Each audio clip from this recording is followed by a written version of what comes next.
Hello again. First, I want to thank you for creating a Google Gmail account and emailing me so that I was able to send you access to our Google document. And inside of that Google document, thank you to those of you who are typing right in the document, putting your name and the date and the time, and responding to some questions that I've posted, and then putting your own questions and putting your own reflections. It's fantastic. It's getting the conversation going, and the whole point of this session is for us to collaborate, for us to figure out how we can best meet our students' needs, because we know that our responsibilities as classroom teachers are real and very important. And the more we collaborate, the more we put our ideas out there and sort of build off of one another's ideas is when I think that we'll come up with solutions for issues that we might be having in our classroom, and also building from things that we already do well. I think that when we set goals and when we look at things that we do in our classroom, someone mentioned in the Google document that we are comfortable when we know how to do things. And I think there's nothing wrong with taking strategies that we know that we do well and keep improving them for our students. So thank you for your participation. And anyone who hasn't participated yet in the Google document, please visit it. Just remember, when I share with you the Google document, all you have to do is click on Open In, and you'll see that I've been typing in pink and other people have been typing in other colors, and it's just an ongoing conversation, and it's very informal. So even if you want to just type in a question, just a short question, please do so. Um, I tend to type too much, so don't feel that you have to type as much as I put in there. So you'll see in the Google Documents that I shared with you an acronym that I created last year. And the catalyst behind me creating this acronym was that there are days that I feel overwhelmed, and that sometimes I think I can lose sight in what it is that I should be doing with my students and why I'm there. And those are the days that I need to take a deep breath. And I created this acronym to keep me focused. So the word is simple. And it came from the fact that sometimes I try and get way too complex with my students, and that can be a bad thing. So for me personally, I thought to myself, what is it that I'm trying to do? Why am I here? And what can I do to keep myself focused and help my students to be successful? So the S is standards, the I is individuals, the M is how do I model, the P is practice, the L is learning, and the E is evaluate. And what each of those words mean for me, it helps me to keep focused across. I get to teach my students for 2 years, so thinking across 2 years, what is it that I want for them? Thinking across the year, across the semesters, across the units that I teach, the day, the lesson.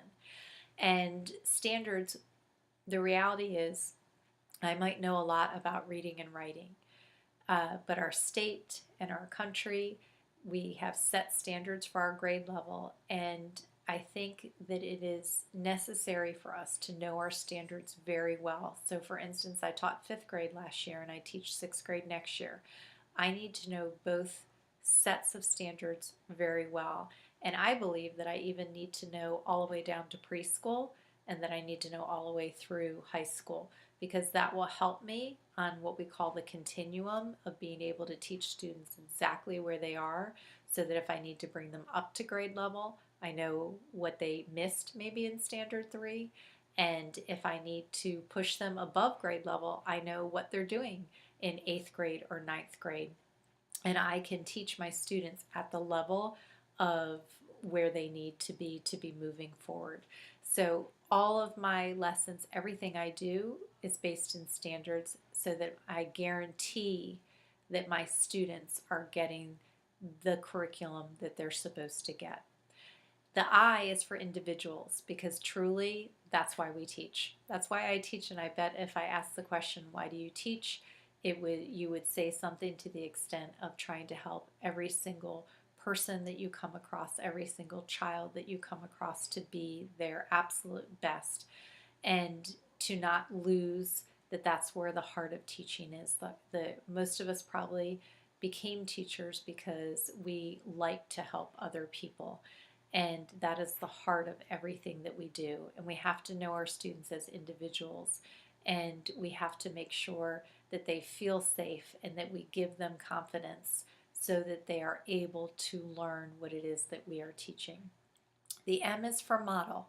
So across the years, I've learned that if I say to my students, go find the theme in the book that you're reading, many of them will struggle.